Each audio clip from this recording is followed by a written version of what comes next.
Welcome to my DEF CON Ham Radio Village talk on my rover van. My name is K0BAK and my call sign is Kilo Zero Bravo Alpha Kilo.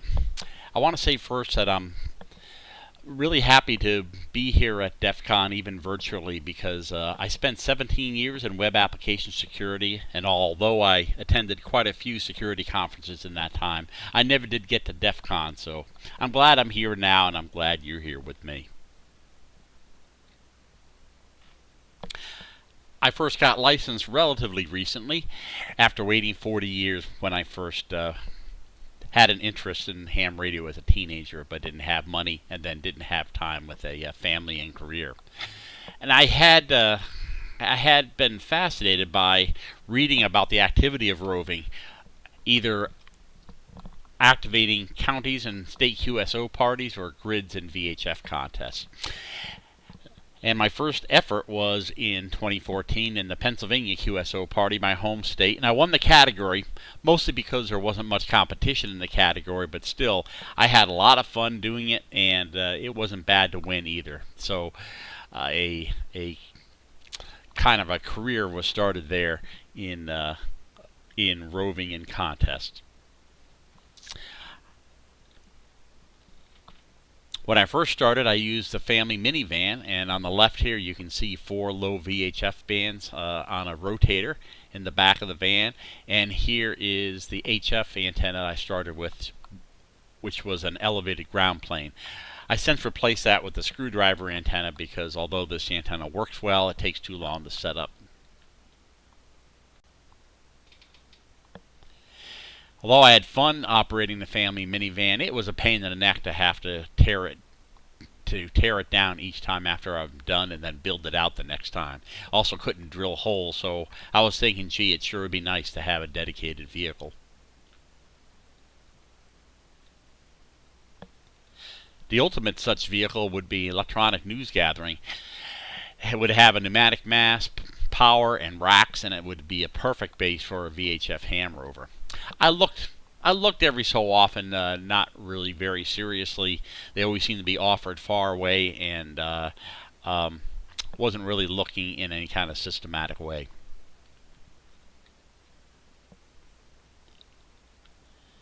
However, in the summer of 2016, my buddy Rob found the TV van that was only 2 hours away. So we went up there. Since he's a gearhead, he gave it a mechanical thumbs up.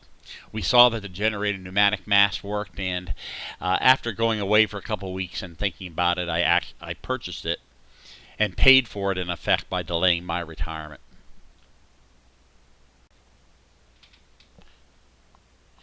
Here's a list of the features in the van. I won't go through these step by step, but a pneumatic mast, power generators, a powerful engine because it's quite a heavy vehicle, and a flat roof with a ladder that was meant for TV reporting that would make it easier to climb up there and install antennas that I needed. Here's what the van looked like when it was on offer at the dealer. You can see some pretty heavy antennas on the roof of the van that would have to be removed for my own antennas to be installed. And here's a look at the interior production area where you can see that they removed all their expensive equipment and left the cables behind. Now, I bought the van at the end of October of 2016, registered it, replaced the batteries, and something I didn't even think about was garaging it. So I didn't have a garage tall enough for it, so I threw a tarp over it, which didn't work all that well, then certainly didn't look very good, and didn't have any build progress that winter. In the spring, I took down the antennas I could by disassembling it and walking the antennas down the ladder, but the front antenna for satellite was too heavy, and another buddy of mine from a VHF club, Phil K3TOF, helped me by taking it off with a pulley at his pole barn.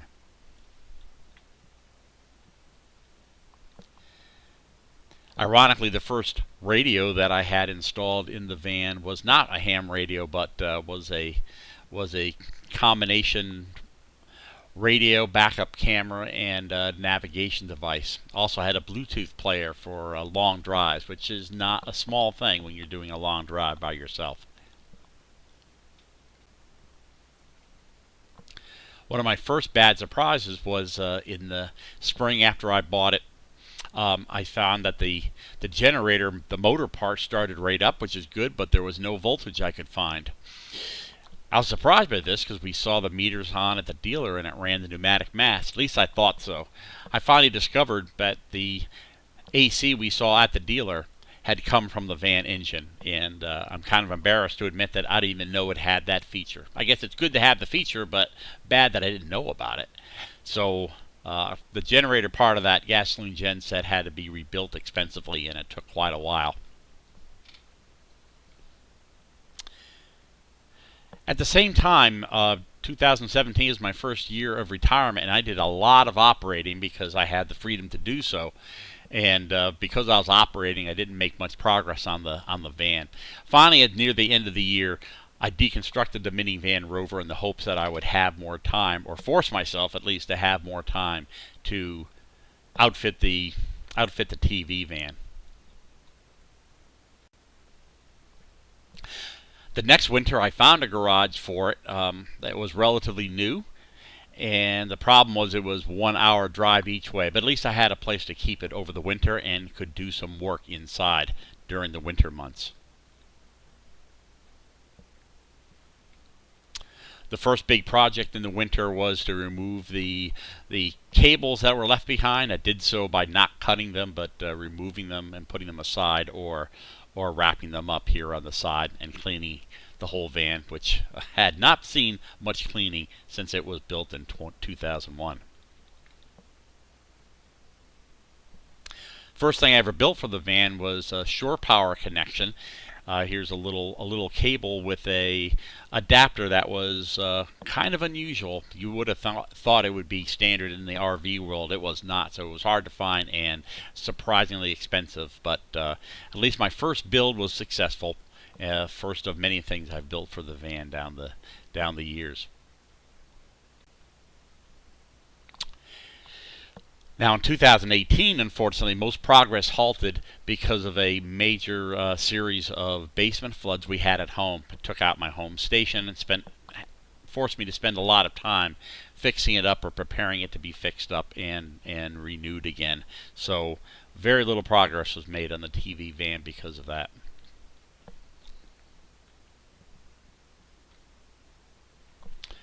In 2019, though, had quite a bit of progress in the van. I won't go through this entire list, but one of the big features of that year was operating in the Canadian National Parks on the Air program, installing radios, the power systems I used during that operation, and a microwave power shelf. So in contrast to the previous year, I did make a lot of progress 2 years ago.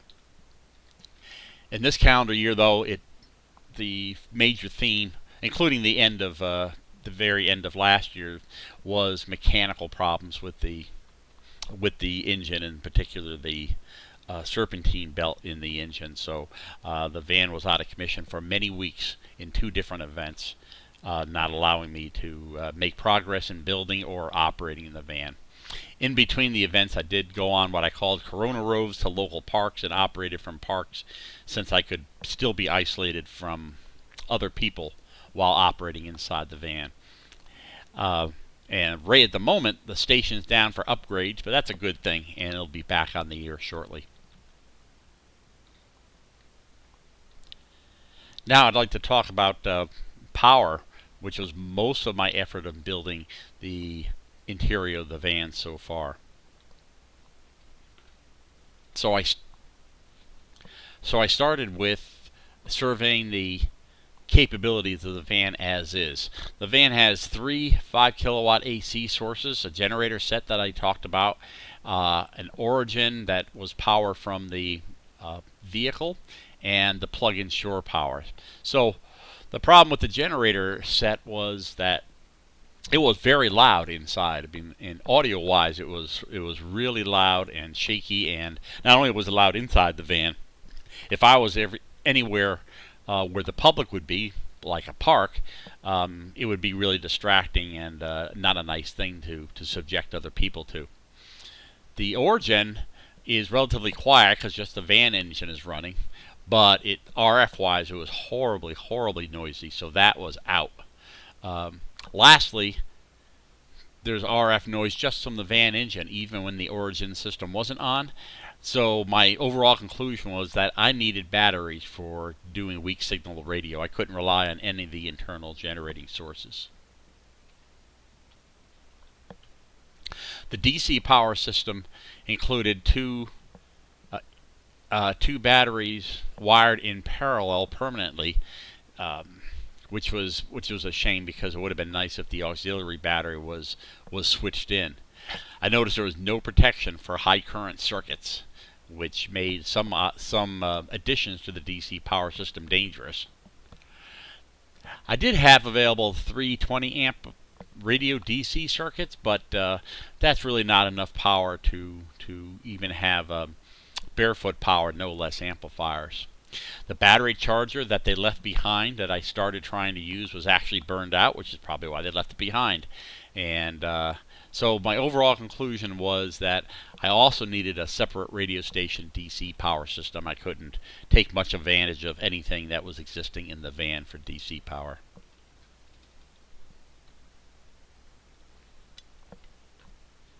So what were my power assumptions when I started? I was going to use my home station Flex 5000 SDR. So the thing about that series of Flex radios was that the radio processing was done on a PC via FireWire. The laptop was out of the question because of using less reliable connections. So I needed to use a rack-mounted desktop class PC. And that meant I needed AC power for that PC. So going through this line of assumptions led me to the conclusion that the station would be based on AC power and DC would come from conventional power supplies just like you'd use at home. And I'd use batteries and inverter for AC power because, as I said before, I couldn't rely on the internal generators.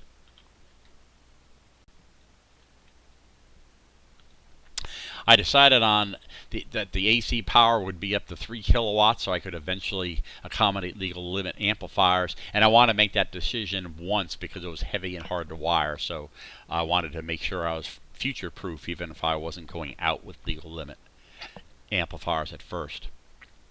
I would use direct battery power for the station DC, and I would use dual batteries for flexibility. Either, I could use the AC inverter from one battery with the DC supply from another, or maybe I could use one while charging the other.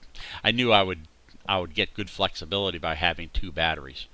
And lastly, I would need a charger maintainer for the van batteries because the van would be in storage a lot of the time, and like any vehicle, you need to maintain those lead-acid batteries. Hey, here's a diagram of the overall power design context. Now, I first have to apologize because my writing is so terrible. It seems like I learned to print and to draw and then just stopped learning when I was at the age of 7. So my drawings are awful, and I don't have the time or patience to draw them in a drawing program. So I hope you'll forgive me for these awful looking diagrams. But anyway, the overall context diagram includes the old systems and the new systems, includes both AC and DC. And we're going to be going over many of these systems one at a time. Well, we went over the requirements, the context diagram, and now we'll spend some time on the implementation of those power systems. Here's a picture of the key power components. Here's that 3 kilowatt inverter charger switch that I mentioned, and here are two 200 amp hour each nominally 12 volt batteries. These are 115 pounds each, so they are quite beefy batteries that can deliver an enormous amount of current.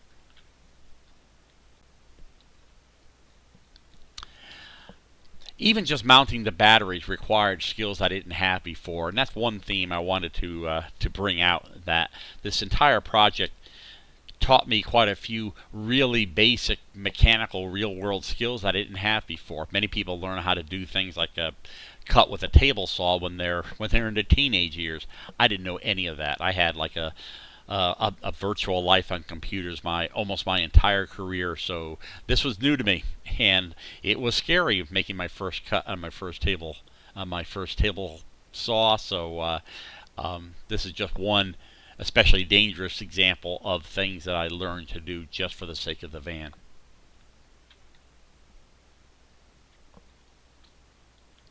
So using that table saw and my newfound skills, I cut boards to constrain those 115-pound batteries horizontally.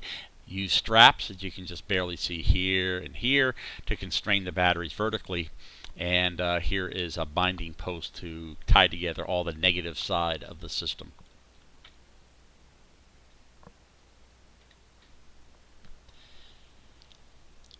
So let me describe the AC part of the system build. Over here, here's the native AC system that was already in the van, and here is my new AC system. The inverter charger switch can supply current to the AC system in a backfeed arrangement, and the power is supplied from the shore power into the new AC system, into that big blue box I showed.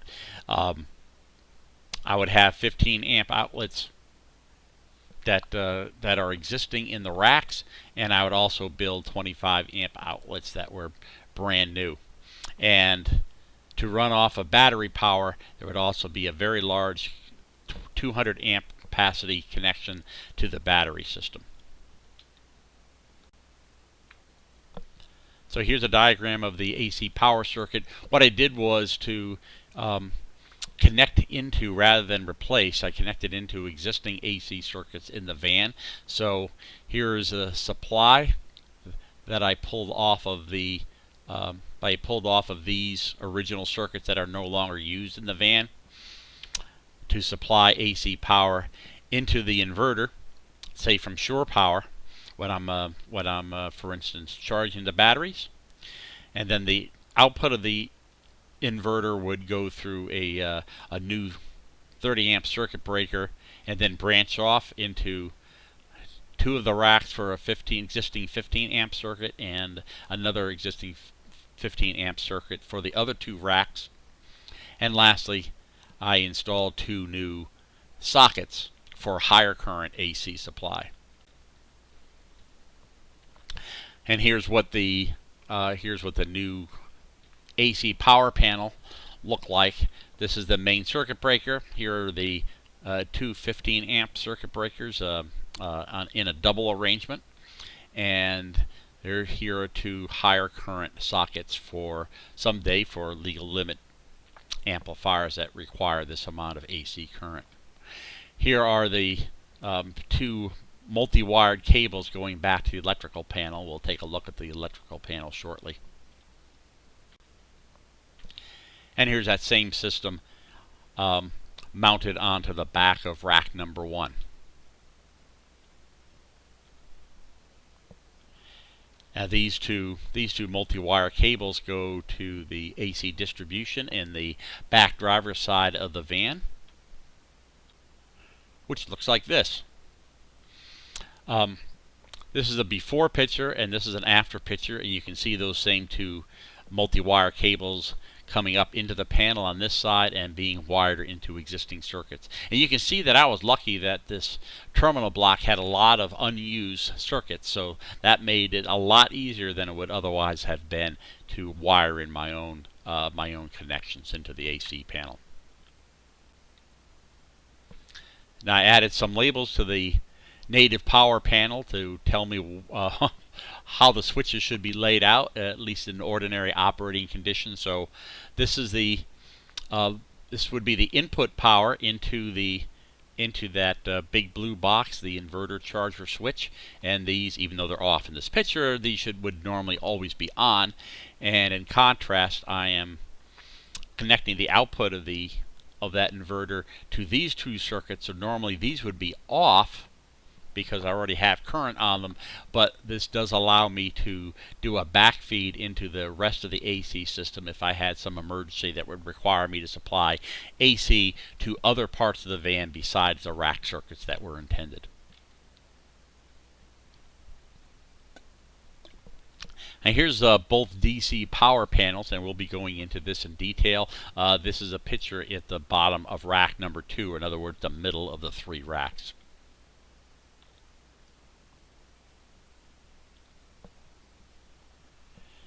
So I'm first going to be talking about the battery system that's really at the core of the entire system that supplies power to both the AC system that we just talked about and to the station power.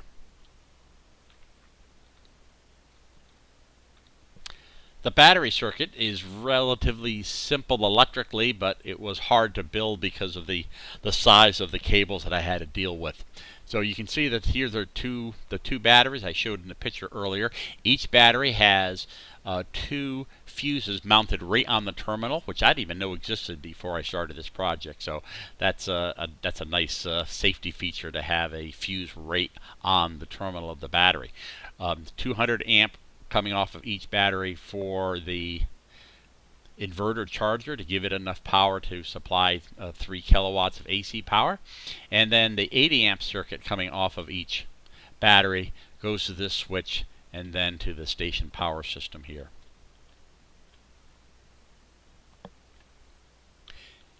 Here's more of a close-up of the battery switch panel. So here are the 2 switches that I showed in that circuit diagram. They can select either battery or both together, or of course both on, or I'm sorry, both off. These 2 green panel meters alternately show voltage and current, but only when their respective switch is on, and this always shows voltage to the batteries no matter the switch position. All these meters are only on when the meter switch is on. That allows me to not drain the battery unnecessarily when, say, the van is in storage. Here's the back of that same panel. You can see how large some of these cables are. This is a quad 0 gauge wire. It's very big and very expensive and really hard to work with, as you might imagine. These are 2 double 0 cables that go to each battery, and this is the 200 amp side of the circuit, and of course this is the 80 amp side of the circuit with 4 gauge wire being used for that wiring. Here's a top view of the installed batteries with the 2 fuses that I mentioned earlier here connecting to the panel, and you can just barely see down here the common connection point for all the negative leads. In between the 2 batteries is a which I'll be talking about shortly, an 80 amp boost regulator. It just happened to fit very well between the batteries just by chance, so it's a nice spot for it. It's nice and cozy in there without having to take up, say, a rack space. So that was a lucky thing.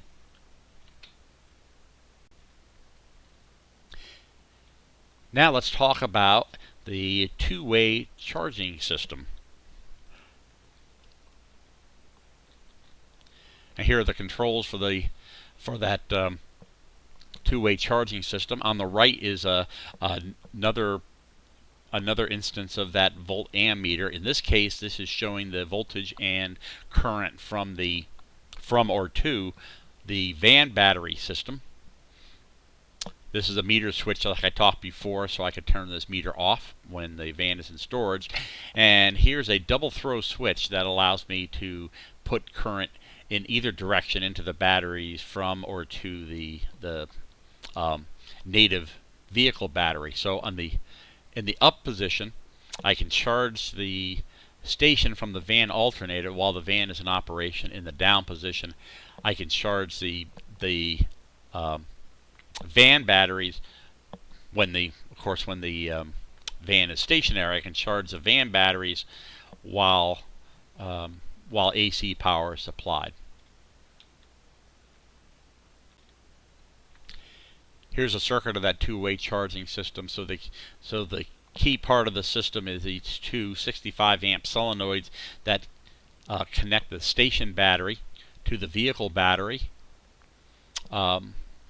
when necessary. These are in turn energized by this smaller capacity relay that fires 6 seconds after the ignition signal is set.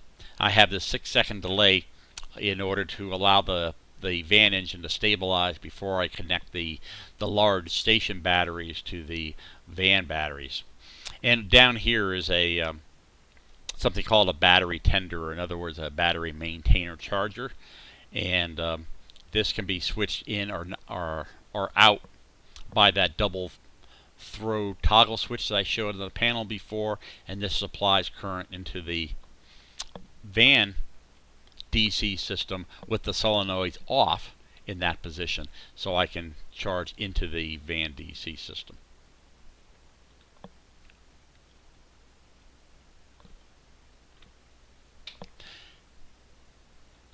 Next, I'm going to talk about the station power system, and that is fed from the battery system with up to 80 amps, and then moves as a regulated 80 amps into station equipment or into the computer.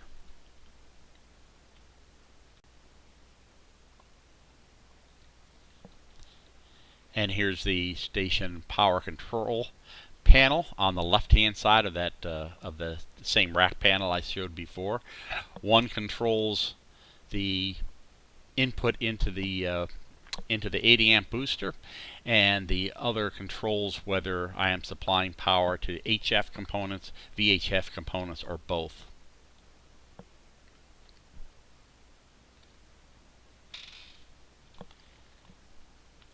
The station battery switch output, that 80 amp switch I showed on the lower panel, first goes to a MIDI fuse block to supply current to the unregulated battery output binding post.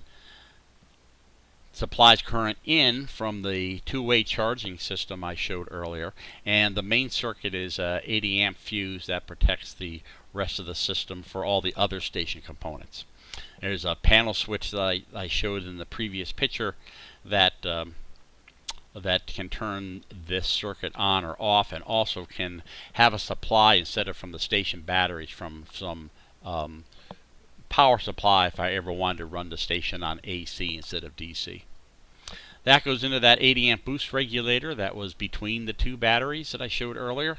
I have a shunt resistor and an analog meter to measure the instantaneous current being used by the entire system, and the output of the boost regulator goes to binding posts for further distribution.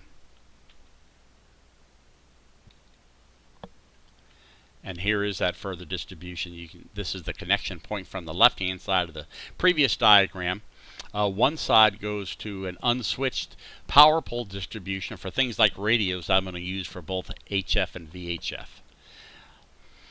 The rest of the distribution goes through a panel switch to select either the HF or VHF equipment, and the HF cable goes into a MIDI fuse box on another rack shelf into the amplifier and a power pole distribution for HF only components like the screwdriver antenna and the remote SWR meter. In the VHF position, we have a high current and a low current connection. The high current goes through a MIDI fuse box that I've used in my old minivan Rover to go to 4 medium power amplifiers for the low VHF bands. And another branch goes to a power pole distribution system for low current components like a small flex radio, amplifier fans, transverters, and an SWR power meter power system. One little branch circuit from the previous diagram goes through a fuse box that can distribute unregulated battery power, and the only component using that so far is the computer, and we'll talk about that a little bit later.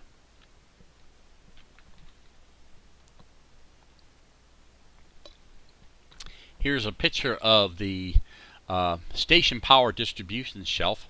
So this is the connector I showed before that was scary to put on because it was live hot DC that would have welded my tools if I wasn't careful.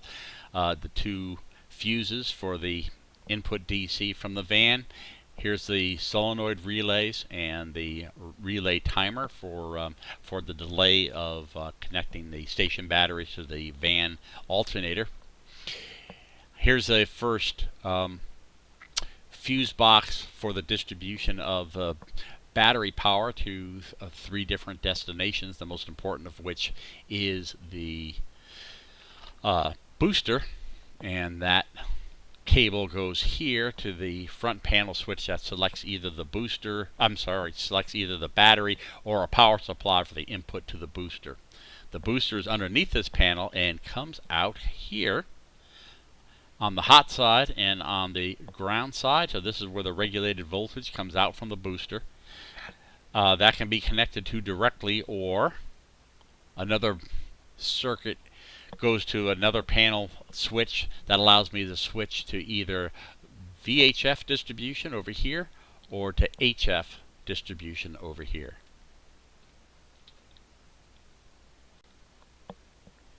Above that station distribution shelf is an accessories rack shelf that includes a system to power laptops that I no longer use in the van, but that this was a big help when I was transitioning off of laptops into a permanently installed computer. On this side are the 3 connection blocks that I talked about in the previous circuit diagram. This is the direct station battery, unregulated 12 volts from the station batteries that go to the PC. This power pole distribution block is the unswitched power that goes to things like radios that I need for both HF and VHF. And here, as you can see on the label, is the power pole distribution for VHF only components like transverters. Now I'd like to talk about the build out of the HF and 6-meter amplifiers, and there's a series of photographs that show the build process just as an example of how I built these things out, for better or worse. The HF amplifier is an Ameritron 500M amplifier which produces about 400 RF watts. This is the side of the distribution that supplies HF only power poles for other lower current devices, and we're going to see a series of construction pictures next. Here's the amplifier mounted using a piece of angled aluminum, where I screwed in the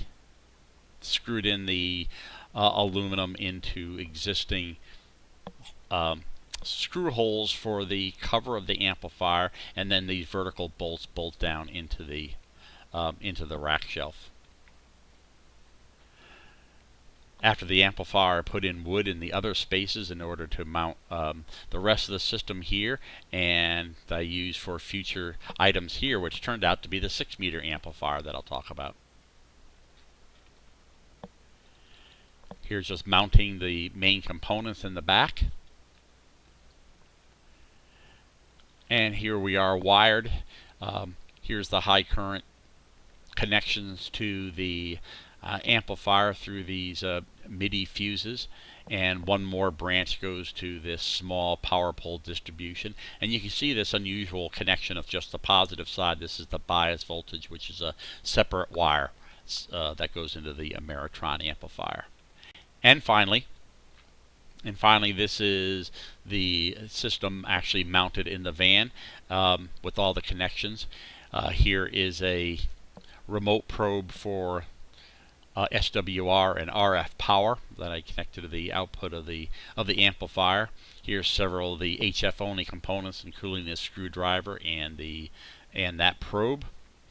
Here's a PTT line from the amplifier to hit the relay during transmission for the amplifier. And finally, here's the power input into this shelf from the station booster shelf, the picture of which I showed earlier, with two 4-gauge cables that go down to that other shelf.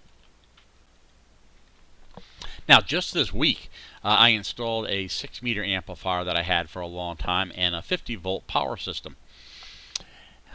So the amplifier needed 50 volts, and I decided to supply that with my first big lithium battery, and also built a switching, monitoring, and inrush board that I'll show later. Here's the mount board for the 6-meter amplifier that I used to help tie down that amplifier. The legs go into these glued down PVC caps. I have 4 eyelets for small bungee cords to constrain the amplifier vertically, and these are 4 countersunk holes, so I can put wood screws into the piece of wood that's below this mounting board. And here's the amplifier mounted next to the HF amplifier. Now there's 2 years between these two things. I built this shelf with the HF amplifier 2 years ago, and this was just this week that I put the 6-meter amplifier in. Here's a picture of that large 50 volt 50 amp battery with some of the tools I use for the connections.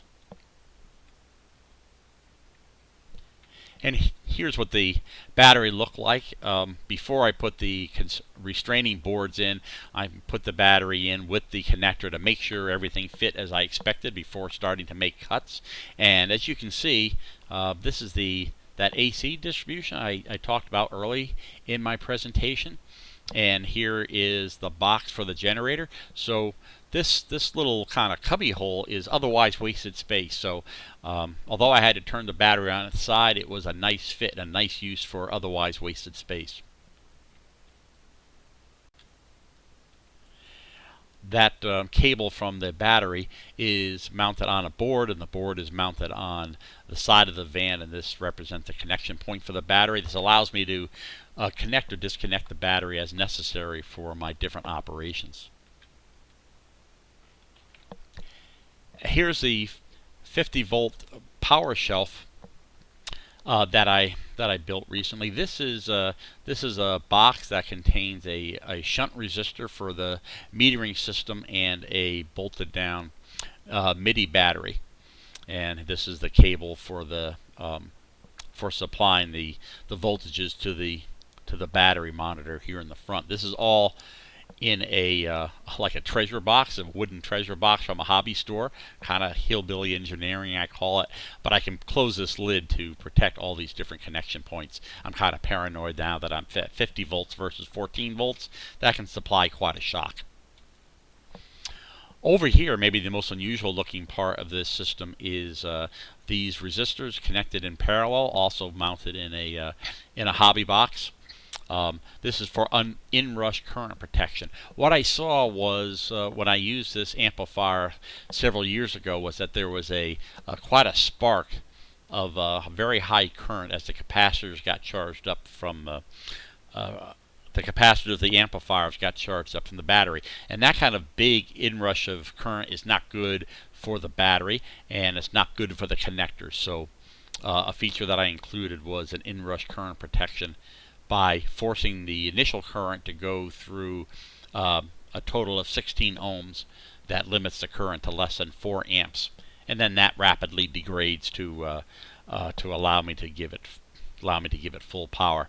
2 switches on the front, one to charge the battery through this conventional power pole connection. So the charger gets connected here, and I have one position for the charge.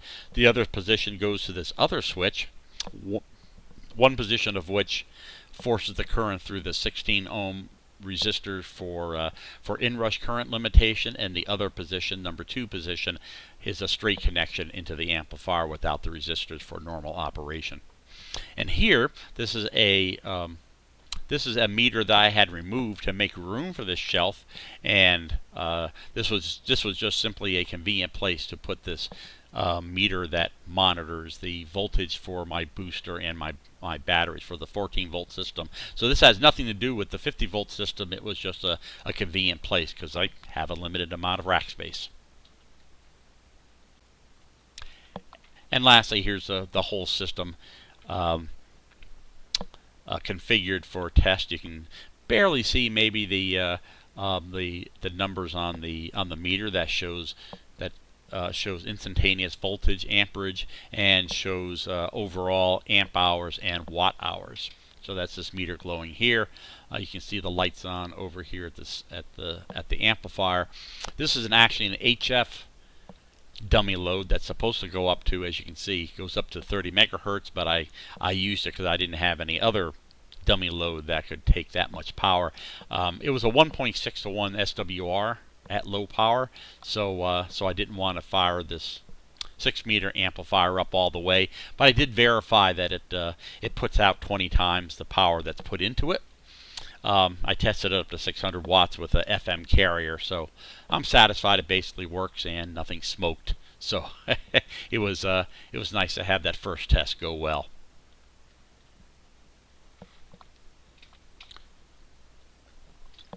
I have not yet installed VHF equipment, although my VHF equipment is battle tested. I have it installed the shelves, but when I do, each band will be on one shelf.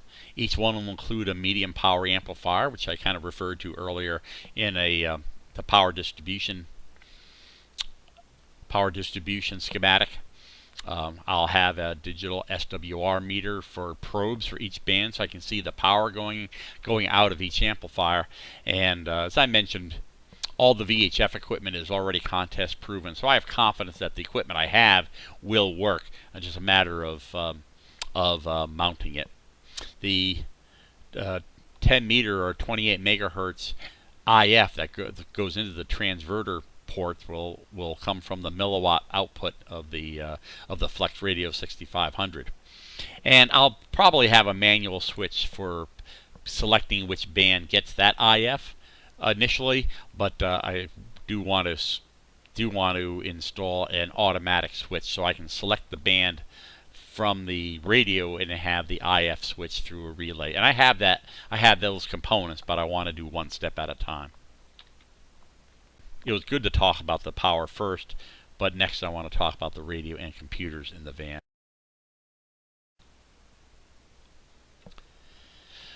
When I first started, and I made major assumptions about power systems, I originally aimed to use the Flex 5000, which was my first 100-watt radio that I use at home. It's well suited because it has transverter outputs and multiple RF and PTT outputs that you'd expect from a flagship radio. And the need for a good, powerful PC for this SDR drove the decision originally to use AC power for the van. Now, what happened that after I installed the entire AC system, one of my VHF club members offered a new generation Flex 6500 for a surprisingly low price. That latest series from Flex Radio includes self-contained computing power, so you don't need a big PC. Got fantastic programmable interface for driving relays. That makes some downstream work a lot easier than it would be with any other radio that I know of.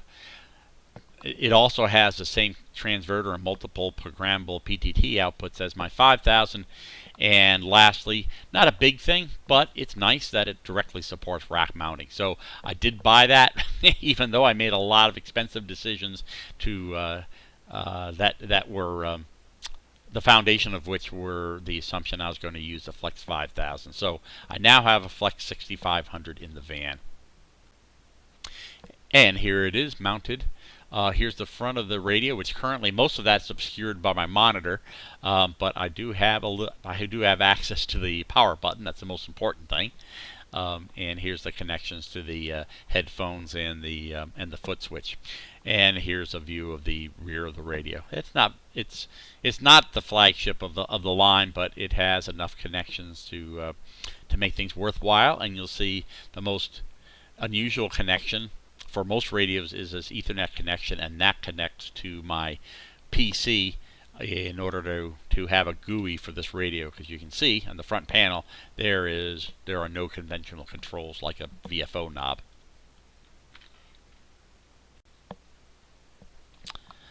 Another radio I installed was the ICOM IC7100. That was my first mobile radio for both HF and VHF rover contesting.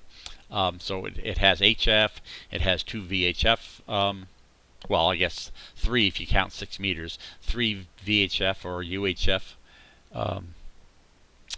band. So it's a really nice, tremendous value radio, and I use as a backup radio, maybe an IF for the microwaves, maybe as a FM radio for just making contacts to the local repeater. Anyway, it's a jack of all trades radio that was turned out to be vital because an older radio broke when I was on a major rove in Canada, and I was able to use that IC7100 in the rove, preventing a major disaster for that long trip.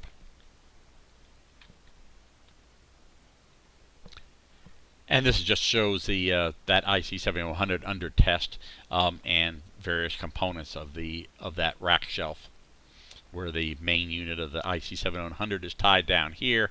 This is PTT connections because it's a small radio, so everything comes out of this multi-pin connection that allows me access to this. And this is an automatic screwdriver antenna tuner, which I really don't use that much, but I had it, so I mounted it with the radio that it operates with.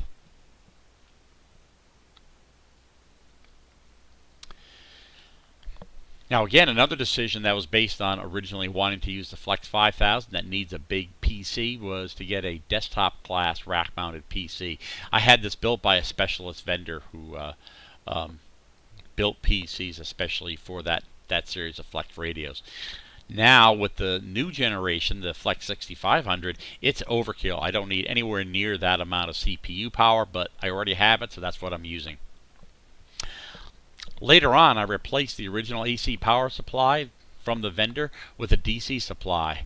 In other words, what I mean by DC supply is that it's a computer power supply, but instead of the input being AC, it's DC. That thing was expensive, but it eliminated the original need for the AC base station. And again, boy, I wish I made that decision a year before, because I spent a lot of time and money getting an AC base station built. That power supply accepts a wide voltage input, and that voltage accepted is within the range of the raw battery. So I don't have to regulate that voltage. I can just connect it to my batteries as is through, of course, a distribution system that I showed you earlier. So this PC works great with the new Flex 6500 and also works with the older 3000 or 5000 lines, because it has a good firewire connection. Now what I did was brought out the 5 volt and 12 volts from inside the PC to a connector outside for use of low current logic like Arduino boards or relay boards, rather than having a separate DC power supply for those components. So I haven't actually used that yet, but that's going to save some rack space and possibly save some additional source of RF noise. And lastly, at least I have a video adapter in there that supports a UHD 4K monitor. Not all built-in video systems of a PC without a separate adapter would support a high-def monitor, and that is a big deal to me. That's a big help.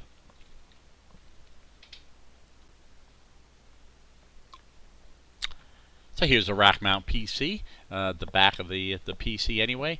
Nothing very remarkable, except it does take a lot of room in the rack, and it's kind of heavy. And actually, one of my projects that I'm going to do shortly is to reinforce this, because I really should have some weight support in the back of this PC rather than just letting it hang from the front.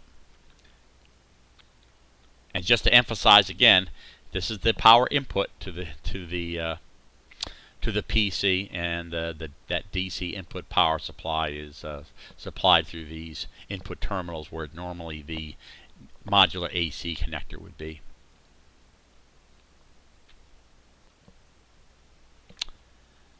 My computer monitor is a 4K monitor. It's kind of mounted kind of floppy, but I'm working on an improved mount. There's enough room for a SDR interface and many windows, and man, screen real estate is really vital in today's ham contest. You have chat pages, you have monitoring systems, you have your logger, you have a rotator control. So all these controls are soft controls. So it takes a lot of monitor real estate space. Now I use Samsung monitors. I used a smaller one before, and at least they used to. I don't know what the situation is today, but many of the mid-range and above Samsung monitors use a separate AC to 14 volt adapter. I don't know of any other manufacturer that has a 14 volt input. So what's nice there is I can replace the power brick that takes AC with a power pole connector, so I can directly supply DC voltage from my station supply as the input into the monitor. So just a recommendation, if you want to run your monitor from station power, look into the Samsung monitors, and you'll have a little bit of simplicity in one less brick, one less source of RF interference. And here's a picture of the operating position showing that monitor and the nice amount of screen real estate. This is an old radio they used to use. I used to use a Flex 3000. That's been replaced. And here's one of the most important things I ever bought, which was a battery operated fan. And this is blowing right at my face, and it is a difference between operating in 90-degree weather or not operating in 90-degree weather. Remember, the van is off. There's no air conditioning in the van when I'm operating, so having that fan be able to blow on me is a huge help on hot summer days. Next, I'm going to go quickly through microwaves that the progress I've made on microwaves so far in the van. Now, I was just starting to buy used microwave equipment, even in my minivan days. That's kind of my normal pattern, where if I know I'm going to go someplace down the road, if I see an inexpensive piece of equipment being offered, I'll just buy it up, knowing that I would use it for the future. Now, then a successful pack rat, that's my VHF club's name. Rover retired from roving, and he sold me his complete set of working microwave bands from 33 centimeters or 903 megahertz all the way up to 24 gig. They were put aside till I could work on them. I concentrated first on the lower 5 microwave bands because they were interior mounted. Physically, the 33 and 23 centimeter bands were separate on a two-tier wood mounts, and the next 3 bands were all on one long plywood board. So I had a project to separate all the equipment and mount them each on a rack shelf. Now here's those 3 bands on one big plywood board I talked about. What I did was, believe it or not, and I can't believe it myself sometimes, I put that big board on I did do a little bit of separation first, but here, because they're so close together, but I actually ran the table saw I showed you earlier. I ran that table saw to physically disconnect each of these bands and then mount each band on a separate rack shelf. It's hard to see, but you can just barely see the outline of each shelf in this bottom row of pictures. And here are the first 5 microwave bands mounted in the 4th rack. This is the rack that you can see directly in when you first enter the side door of the van. So it goes 903 up to 5 gig. Down the bottom here are 2 12-volt batteries, about the size of a normal car battery, although they're deep cycle AGM batteries, and their charger. So this is the basic supply for the power for the microwaves. And here's a picture of the rear. Not terribly interesting, and a lot of the mess of wires, those green wires and blue wires, are actually left over from the old van, so I'll probably be taking those out before making the connections on the back. Power requirements of the micros included high current 26.5 volts, high current 12.6 volts for the 4 low bands, and of course all the bands require nominal 12 volts for transverters, etc., like most radio equipment does. And I had a requirement for 5 volts for TTL logic and USB. My peak power estimate was 250 watts total. Now, one unusual problem was that these are, most of them anyway, are Class A amplifiers. So there's a large current draw whether or not there's RF applied. So one of my requirements that I would supply power only when the particular band was selected. And the relays on my distribution board should energize with grounding of the 24 volt system, because that's the same procedure that's used for the IF relays I had. The control power supplies would be separate, and I'd wanted to monitor the current and voltages in the system. So here's the board I built to meet all those requirements. Central to it, of course, are these two power supplies that have the two voltage outputs I need, 12.6 and 26.5, and they are powered from nominally 24 volts from the two batteries that are on the bottom. The two 12-volt batteries are in series, and the only reason I made that decision versus a 12-volt supply at higher current was that I couldn't find power supplies with these outputs at these currents at anything less than a 24-volt supply. Here are my meters in the front. I'll have a better view of that later. Yet another shunt resistor to measure instantaneous current, and the distribution of voltage to the various components in the power supplies. Here are two relays that I used to switch in from the front panel, and here's my much smaller 5-volt power supply. Here is a self-contained, I bought this as one unit, a self-contained relay board with 4 relays. This meets my requirements of only supplying power to the high current amplifiers when their particular band is selected. So you can see that there's 2 connections for 26 and 2 connections for 12 volts that are controlled by the relays, and then the triggers here that are 24 volts. The triggers are brought out in this smaller terminal strip. And over here, this is meeting my requirement for the distribution of plain old 12 volts to the various components like transverters, and these are all powered from, of course, the 12-volt power supply side. So quite a lot going on in this board, and this took me quite a long time to lay out all the components, no less build it all out.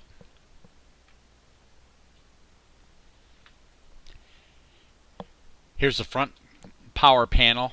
The analog ammeter is here. This is the battery monitor the battery voltage monitor that has a little graphic that shows how much power is left, which is possible because they're AGM batteries rather than lithium batteries. Here are 3 switches for turning on the power supplies individually, and these are meters, digital meters that monitor the 3 different available voltages. The reason I went to all the trouble of having separate switches for the power supplies was to limit inrush current, so I could switch each power supply on in turn. So that was, I mean, I could have done it, I guess, more in a more sophisticated way, but this was a simple solution to just flip, and limit the total inrush current to the system.